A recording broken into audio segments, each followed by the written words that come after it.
بسم اللہ الرحمن الرحیم۔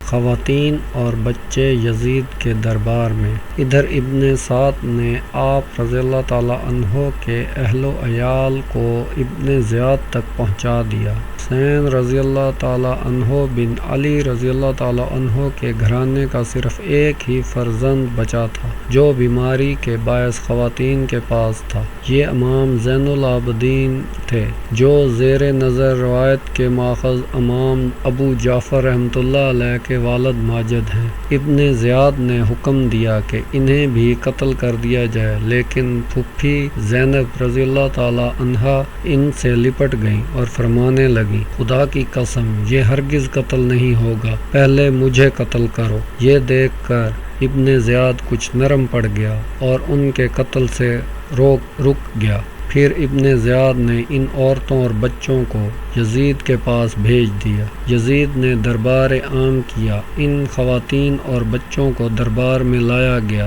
لوگوں نے یزید کو فتح کی تہنیت دی۔ ایک درباری نے جس کی آنکھیں نیلی تھیں اور چہرہ سرخ تھا، ان میں سے ایک نوعمر لڑکی پر نگاہیں جما دی اور کہنے لگا، اے امیر المومنین، یہ لڑکی مجھے بخش دیجیے۔ زینب نے فرمایا، نہیں واللہ تجھے اس کا حق ہے نہ اسے، مگر یہ کہ وہ اللہ کے دین سے نکل جائے۔ اس نیلی آنکھوں والی نے اپنی بات دہرائی تو یزید نے کہا، خاموش رہو۔ پھر اس قافلے کو اپنے گھر بھیج دیا۔ انہوں نے سفر کی تیاری میں ان کی مدد کی اور انہیں مدینہ روانہ کر دیا۔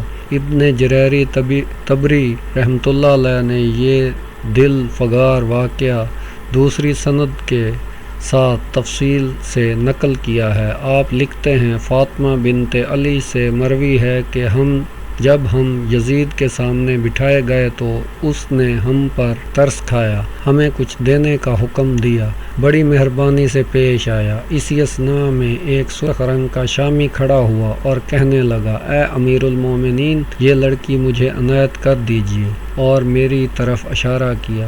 اس وقت میں کمسن اور خوبصورت تھی۔ میں خوف سے کانپنے لگی کہ شاید یہ ان کے لیے جائز ہے۔ میں نے اپنی بہن زینب کی چادر پکڑ لی۔ وہ مجھ سے بڑی تھی، زیادہ سمجھدار تھیں، جانتی تھیں کہ یہ بات ہو نہیں سکتی۔ انہوں نے پکار کر کہا، تو کمینہ ہے، نہ تجھے اس کا اختیار ہے نہ اسے یزید کا حق ہے۔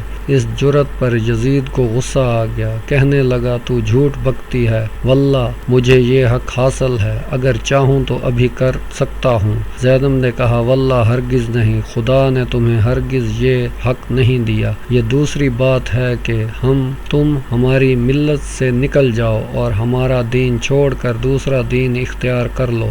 یزید اور بھی خفا ہوا، کہنے لگا، میرے سامنے تم یہ کہتی ہو، دین سے تیرا باپ علی اور تیرا بھائی حسین نکل چکا ہے۔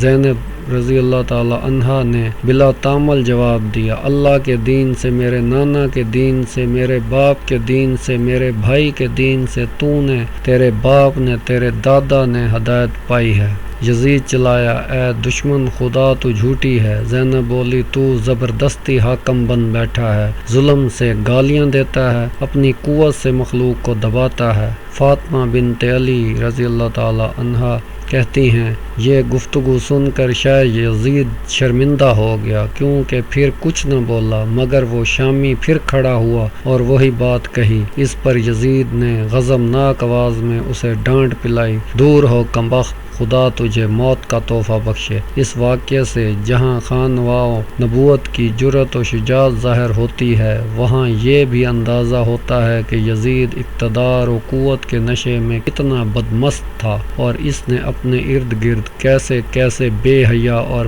بد کردار لوگ اکٹھے کیے ہوئے تھے۔